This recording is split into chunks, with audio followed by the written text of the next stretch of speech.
संत मिलने पर काम तो हो गया, पर हमको करना क्या चाहिए? हमको दो बात करनी चाहिए। ये मुफ्त की बात तो है, पर दो बात करनी चाहिए। एक बात तो ये करनी चाहिए कि संत के मिलन की तीव्र आकांक्षा करनी चाहिए। बिनु हरि कृपा मिले ही नहीं संता। संत गलियों में, बाजारों में विज्ञापन करते नहीं घूमते। इस ध्यान देने की बात। साइन बोर्ड लगाकर संत नहीं बैठते कि हम संत हैं, आ जाओ।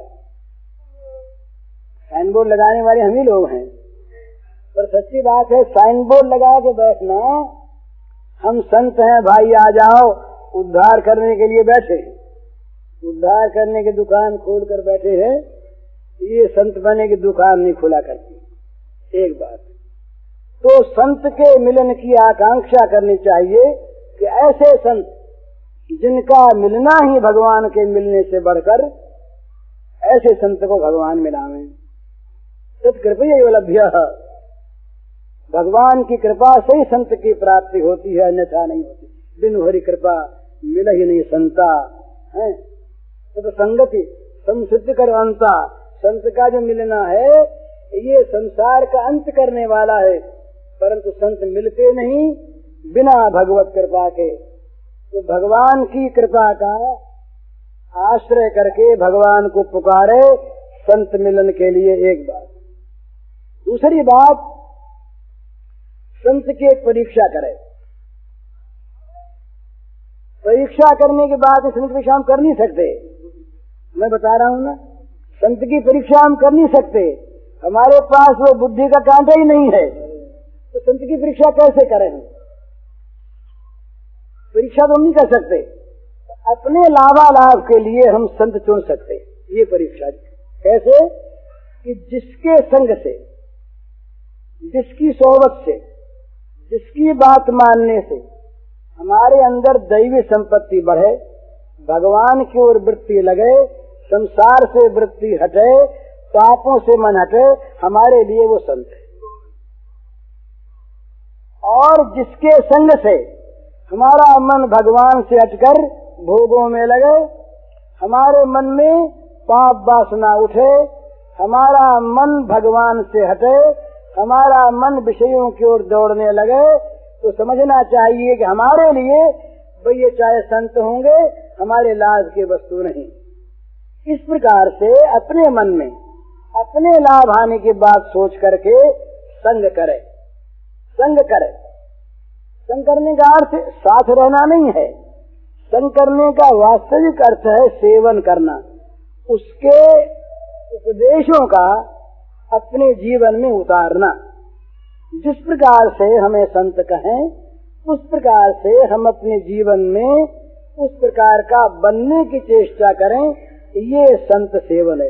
पास रहने में भी बहुत लाभ है, परंतु पास रहने की अपेक्षा भी अधिक लाभ उसके उपदेश का अनुसरण करने में है। एक बात यदि हम संत के मान लें, एक बात वास्तविक, एक बात, काम हो गया। गुरु ने कहा, एक शब्द कहा, सर्वम खलविदम ब्रह्म, महावाक्य कह दिया। बस ये सारा का सारा केवल ब्रह्म है। ये कहते ही हमने श्रद्धा पूर्वक इसको स्वीकार कर लिया। स्वीकार करके देखने लगे, सर्वम खलविदम ब्रह्म, काम बन गया। एक वाक्य भी हम ठीक ग्रहण कर लें। भगवान ने कहा वासुदेव सर्वमिति, एक वाक्य भगवान का मान लिया। हाँ, दुर्लभ है तो जो माने वो दुर्लभ है, नहीं तो कहा क्या दुर्लभ।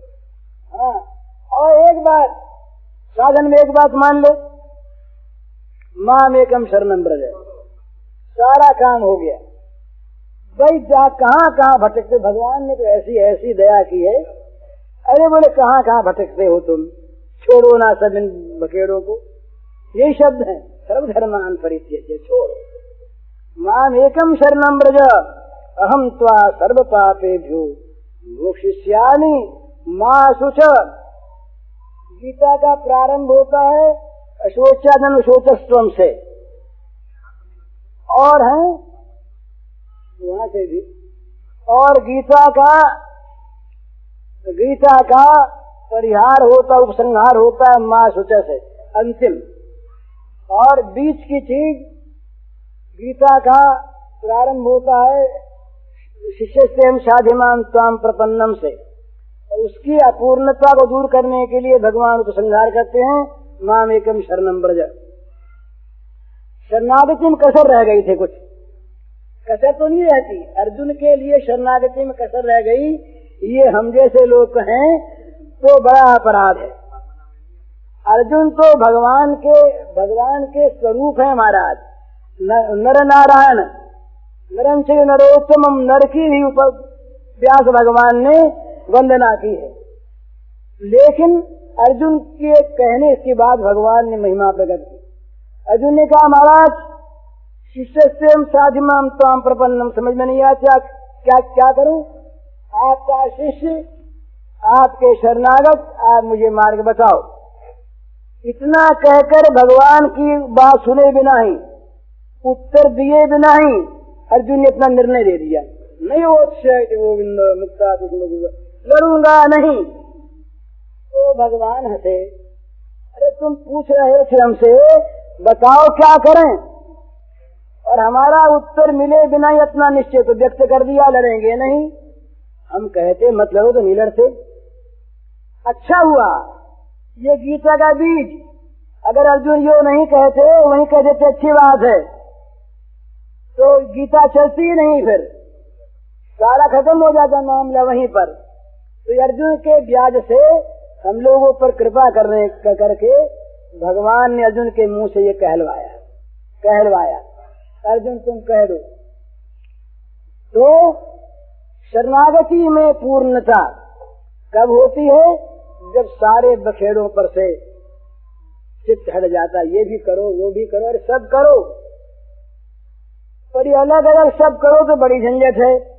तो सबको करो एक ही के लिए, या एक ही में सब करो, या एक ही को सब कुछ मान कर करो, तब काम बन जाता। तो मान एकम शरणम ब्रज, तो सारा जिम्मा भगवान ने अपनी को ताकी लाज, उल्टे जल मछली चले बयो जात गजराज, बड़ा मतवाला करो, सब करो, पर ये अलग अलग सब करो तो बड़ी झंझट है। तो सबको करो एक ही के लिए, या एक ही में सब करो, या एक ही को सब कुछ मान कर करो, तब काम बन जाता। तो मान एकम शरणम ब्रज, तो सारा जिम्मा भगवान ने अपने ऊपर ले लिया। जो जाको शरणो लियो ताको ताकी लाज, उल्टे जल मछली चले बयो जात गजराज, बड़ा मतवाला हाथी कहीं गंगा के जोर के प्रवाह में आ जाए तो सामने चलना दूर रहा, प्रवाह में भी टिकेगा नहीं, बह जाएगा साथ साथ। तो छोटी सी मछली प्रवाह के सामने चलती है, प्रवाह मछली को बहाता नहीं। हाँ जब इच्छा उधर चले, प्रवाह उसे रोक नहीं सकता। क्यों नहीं हो सकता, कि जल ही उसका जीवन है, जल ही उसका आश्रय है, जल के सिवा वो किसी को जानती मानती नहीं। जल न रहा तो प्राण न रहे, बस जल न रहा। वो आश्रय का अर्थ क्या है, आश्रय माने जीवन, आश्रय माने जीवन, प्राण, आश्रय नहीं तो जीवन नहीं, बस। तो जल का, ये मछली का आश्रय क्या है, जल है। अगर जल नहीं तो मछली जी नहीं सकती। तो भगवान ने अर्जुन से कहा कि सारे आश्रयों को, सारे धर्मों का छोड़ करके माम एकम शरणम ब्रज, एक मेरे शरण में आ जाओ। फिर बोले तो कुछ करना कराना मेरा जिम्मा रहा। हम त्वा सर्व पापेभ्यो, कई भाष्यकार गण बड़ा सुंदर अर्थ करते हैं पाप का, कि जो बंधन करे वो पाप। तो पुण्य भी पाप और पाप भी पाप, शुभ कर्म भी पाप, अशुभ कर्म की भी पाप। बेड़ी चाहे सोने की हो और चाहे लोहे की हो, दोनों बांधती है। तो संसार के सुख भी बांधते हैं, संसार के दुख भी बांधते हैं। पुण्य का फल है संसार के सुख, और पाप का फल है संसार के दुख। अतएव पाप पुण्य दोनों ही बंधन कारण का कारक होने से साधकों के लिए दोनों ही त्याज्य हैं। दोनों का त्याज्य न हो ऐसी अवस्था में पुण्य करे, और पुण्य करके अगर वो बुद्धिमान हो तो सकाम भाव छोड़ दे तो वो पुण्य भगवान की पूजा बन जाते। तो इस प्रकार से सबका आश्रय छोड़कर केवल जो भगवान के आश्रय में आ जाए उसको भगवान की प्राप्ति हो गई। आश्रय में आया कि हो गई, भगवान ने उसको अपना लिया, उसको कह दिया तुम मेरे। इतने में राजा की सवारी आई, राजा ने पहचान लिया ये तो अपने महल का हार था, ये सब मेरी मेरी करते हैं। राजा ने कहा खबरदार, क्या मेरी मेरी कर रहे हो, ये तो हमारा हार है। आपका? उस राजा का सब भाग जाएंगे, सब झूठे थे ना, सब झूठे रहे ना, मेरी मेरी करने वाले झूठे थे। अब झूठे सत्य के सामने कब तक टिक थे? तो ये हम जो संसार में हमको कभी पुत्र कहता है तुम मेरे, कभी धन कहता है तुम मेरे, कभी क्रोध काम कहते हैं तुम मेरे, न मालूम कौन कौन सी चीजें, मन बुद्धि इंद्रियां, भोग राग, प्राणी पदार्थ, न मालूम कौन कौन मेरे मेरे कह करके हमको फांसे हुए हैं। और जब भगवान आ गए हटो यहाँ से, ये तो मेरा है, सब बढ़ जाए। भगवान ने जहाँ मेरा कहा वहाँ सबका आधिपत्य जीव पर छूट जाता। जीव पर तभी तक संसार का आधिपत्य है जब तक उनका नहीं हो जाता। जब उनका हो गया तो सब चोर भाग जाते हैं। तब वो भागवत का श्लोक ब्रह्मस्तुति में है, तावद् रागादयस्तेना तावत् कारागृहं गृहं तावन्मोहो गृह्णगडो यावत् कृष्ण न ते जनाः। वो कहते हैं हे श्री कृष्ण, ब्रह्मा जी कहते हे श्री कृष्ण, जब तक तुम्हारे नहीं हो जाते, जब तक तुम्हारे नहीं हो जाते तब तक क्या रहता है? रागस द्वेष रूपी चोर पीछे लगे रहते हैं, हमेशा लूटते रहते हैं। ये राग द्वेष रूप से इंद्रिय से इंद्रिय स्यार्थ है, राग द्वेष व्यवस्थित तयोर वशम आगच्छेत तो यह सब परिपंथी नो। ये परिपंथी बटमार लुटेरे, ये किसी भी विषय में हम मन लगावे वहीं पर तैयार मिलते हैं। तो ये कब तक? जब तक उनके न हो जाए तब तक ये चोर रहते हैं। और तावत कारा गृहम गृहम, तब तक ये घर जेल खाना रहता है। जब तक उनके नहीं हो गए तब तक इस जेल में बंदी हैं। जब उनके हो गए तो ये घर फिर जेल नहीं रहेगा, मंदिर भले भगवान का बन जाए। पुजारी हम भले बन के रहे इसमें, पर कैदी बन के नहीं रहेंगे। अभी तो हम कैदी बन के रह रहे हैं, घर के कैदी हैं, फिर कैदी नहीं रहेंगे, भगवान के पुजारी हो जाएंगे। तो तावत कारागृहम गृहम और तावन मोह गडो, जब तक भगवान नहीं हो जाते तभी तक मोह की बेड़ियां पैरों में पड़ी हुई हैं। भगवान के हुए कि बेड़ियां पटापट टूटी, बस भगवान के हुए कि टूटी, ये बेड़ी फिर रहेगी नहीं। इसलिए जब हम भगवान के हो जाएं और भगवान कह रहे तुम मेरे, सबका आधिपत्य उठ गया। अब जगत में किसी की ताकत नहीं, सब कोई, ये जितने देवता सब आधिपत्य किए बैठे हैं। यमराज अलग ही अपना हिस्सा मानते हैं, इंद्र अलग ये कहा कि जीव जो है क्या ये देवताओं के भोजन है, ये सब खाते रहते हैं, हम लोग दिन भर खाते हैं, फिर इनका आधिपत्य उठ जाएगा। ये जीव जब तक भगवान का भोग्य नहीं होता तब तक ये जगत का भोग्य है। और जब इसने अपने को गोपी बनाकर भगवान का भोग्य बना दिया, फिर जगत का आधिपत्य उठ गया। जगत के भोगने की चीज नहीं रही, फिर वो भगवान का भोग्य है। भगवान का वो सुख संवाहक है, भगवान के सुख की सामग्री है, उसका जीवन परम धन्य है। अब तक तो हम किनके जीवन के सुख की सामग्री हैं? भोगों की। जितने भी संसार के संबंध है ना महाराज, इस सारे के सारे संबंध भोगों को लेकर हैं, इनमें कोई संबंध नहीं है। इसलिए हम भोगों के गुलाम हैं, भगवान के गुलाम नहीं। और जिस दिन हम भगवान के गुलाम हो जाएंगे उस दिन सारी गुलामी हमारी छूट जाएगी। फिर हमारा सच्चा स्वातंत्र होगा। बोले हम स्वतंत्र हो गए। स्वतंत्र हो गए बोले क्या करते, जो बोले जो मन में आता सो करते। तो मन के गुलाम हुए कि नहीं? मन का गुलाम जो है वो कभी स्वतंत्र है क्या?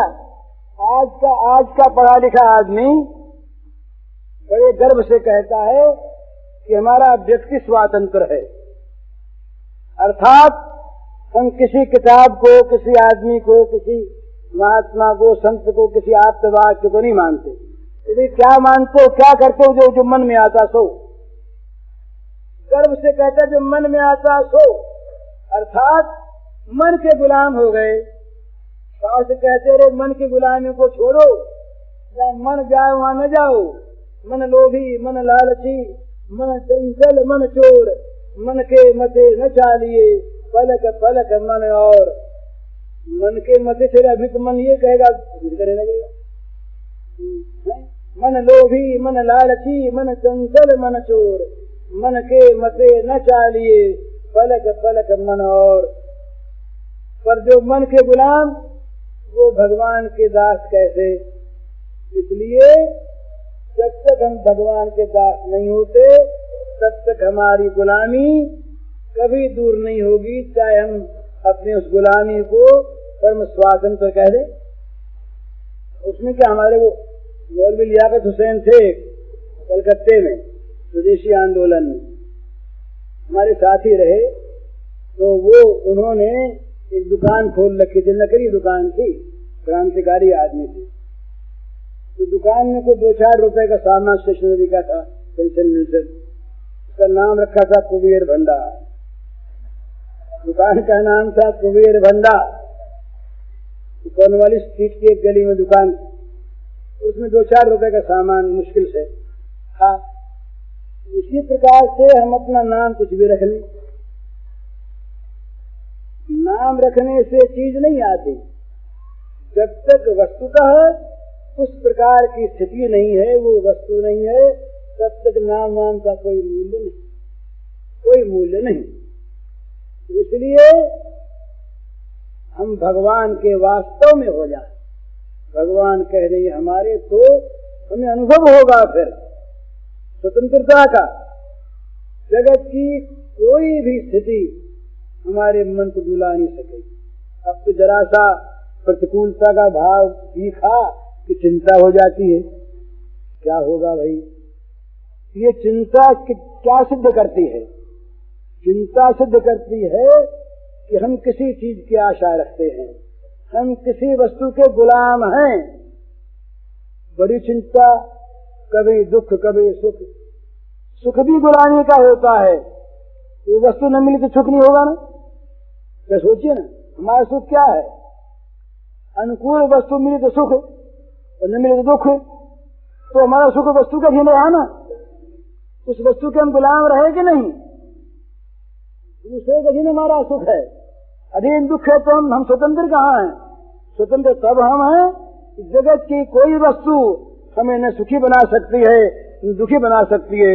हमारा जो अखंड अनंत आनंद है, उस आनंद में जगत का कोई पदार्थ, कोई स्थिति, कोई अवस्था, कोई प्राणी किसी प्रकार का प्रभाव नहीं डाल सकता। एक एक रस में नित्य नित्य स्थित हैं, न प्रेषति प्रियम प्राप्य नो द्विजेत प्राप्य चा प्रियम स्थिर बुद्धि असमूढ़ ब्रह्मविद ब्रह्मणि स्थितः यो न हृष्यति न द्वेष्टि न शोचति न कांक्षति समम सर्वेश शुभाशुभ परित्यागी भक्तिमान्य समय प्रिय। इसका अर्थ क्या है? संसार की कोई स्थिति जिसके मन पर उस स्थिति के कारण से हर्ष नहीं ला सकती। संसार का कोई प्राणी पदार्थ उसके मन में द्वेष पैदा नहीं कर सकता। संसार का कोई प्राणी पदार्थ उसके मन में शोष नहीं पैदा कर सकता, और संसार के किसी प्राणी पदार्थ के लिए उसके मन में आकांक्षा नहीं हो सकती। इस प्रकार शुभाशुभ का परित्यागी, सर्वधर्मान परित्याग करने वाला वो स्वतंत्र है। वो भगवान का एकमात्र है। और नहीं तो दूसरों की आशा करे, दूसरों के भरोसे पर अपने सुख को बंधन में रखे। हमारा सुख तो दूसरों का हाथ बंधा हुआ है। अमुक स्थिति हो तो सुख हो, अमुक वस्तु मिले तो सुख हो, अमुक प्राणी मिले तो सुख हो। तो हमारा सारा सुख जो है ये पराधीन सुख है, परतंत्र सुख है। हम गुलाम हैं। स्वतंत्र कौन है? स्वतंत्र वो है जिसका सुख अपने पास है, निरंतर पास है।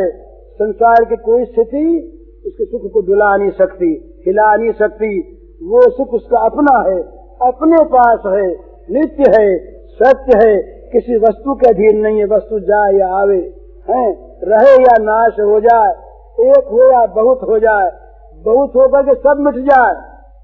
जिसका सुख किसी वस्तु के अधीन है, जिसका सुख किसी प्राणी के अधीन है, जिसका सुख किसी अवस्था के अधीन है, वो परतंत्र है, वो गुलाम है, वो बंधन में है।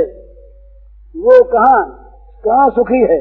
सुखी वो जिसका अपना सुख अपने पास है, जो रात दिन है, जो हर घड़ी है, हर अवस्था में है, एक रस है, स्वतंत्र है, नित्य है, सत्य है, असमूर्ध है। इस प्रकार का जो आत्म सुख, भगवत सुख, ये जिसके पास है वो स्वतंत्र है, वो हरदम सुखी है। कोई अवस्था उसको सुखी, उसको बंदी नहीं बना सकती। तो वो बंधन से मुक्त है, वो भगवान का हो गया। तो हम भगवान के हो जाएं तो भगवान कह देंगे हम तुम्हारे। जब भगवान हमारे हो गए तो हम किसी के नहीं रहे। सारे बंधनों का हम पर से दावा उठ गया।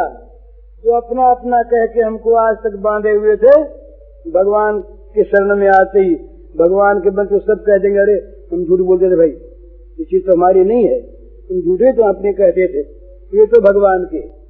बस सब हमसे अलग होकर के और हमको स्वतंत्र बना देंगे। सच्चा स्वातंत्र है बोला फ्रीडम। फ्रीडम क्या चीज है? ये मनमाना करना फ्रीडम है? उच्छृंखलता का नाम फ्रीडम है? नहीं। इतना स्वातंत्र हो कि कोई प्राणी, कोई पदार्थ हमारे स्वातंत्र पर किसी प्रकार से भी प्रभाव न डाल सके। हम सर्वथा और सर्वदा आत्म स्वातंत्र हो। देह स्वतंत्र नहीं, देह के गुलाम, मन के गुलाम, इंद्रियों के गुलाम, इसमें थोड़े ही हैं। तो हम भगवान के हो जाएं, बस शरणागत हुए कि सारे पापों का नाश बिना भोगे हो गया, बिना भोगे। वो क्या चीज है? वो जैसे हजार वर्ष का बंद मकान हो, लाइट ना आती हो, तो उसे खोल करके आप रोशनी ले जाइए। 1000 वर्ष का अंधेरा ये नहीं कहेगा कि 2-4 घड़ी हमें और रहने दो, इतने दिनों तक हमारा कब्जा रहा, कुछ और रहे तब खाली करेंगे। बोले ना, प्रकाश आया कि अंधकार मरा। इसी प्रकार सारी कर्म राशि हमारा ध्वंस हो जाती है, जल जाती है, जहाँ भगवान की कृपा का प्रकाश आता है, जहाँ सत्य संत का मिलन होता है, वहाँ ये प्रकाश अपने आप आता है। और उस प्रकाश में सारे अंधकार का विदूरीकरण ही नहीं होता, विनाश हो जाता है। जड़ रह जाए तब तो फिर पनप सकती है, इसलिए अधूरा ज्ञान नहीं। इसीलिए परोक्षानुभूति को विज्ञान नहीं कहते, इसीलिए वैध भक्ति को वास्तविक भक्ति नहीं कहते, इसीलिए कर्म मात्र का नाम कर्मयोग नहीं होता। कर्मयोग वो है जिसमें सकाम भाव नहीं, भक्ति वो है जहाँ केवल प्रेम ही प्रेम है, ज्ञान वो है जहाँ तत्व का प्रकाश हो गया। ये जहाँ पर है वहाँ अधूरापन नहीं। और एक बात, सच्ची बात, को पाप करने की सहायता में लगाया तो पाप दूर कैसे होंगे? फिर तो पाप बदले होंगे। बोले आप आज तो कम तोड़ते हैं, पाप करते सब कुछ कर लेते, सवेरे गंगा नहा लेंगे। और तो इसीलिए तो नहाते पाप करने के लिए, तो उनके पास ही करेंगे। कई पंडे हैं जो ज्वालापुर में रहते हैं, आज उनके पास कैसे बोलेंगे? जो मांस खाने के लिए, शराब पीने के लिए गंगा का सहारा राजा सब पाप माफ कर देते हैं, कर सकते हैं। लेकिन कोई कहे कि आप पहरा दो और हम पाप करें तो क्या होगा? जैसे गंगा पूर्व के सारे पापों को नाश कर देती, पर गंगा ये नहीं कहती कि तुम हमारा सहारा लेकर के रोज पाप करो। तो हमारा जो गंगा का सहारा लेकर रोज पाप करते हैं वो तो गंगा का उल्टा अपमान करते हैं, तो उनका पाप नाश नहीं होगा। अपनी बात नहीं कह सकते, दोनों बात हम कहते हैं।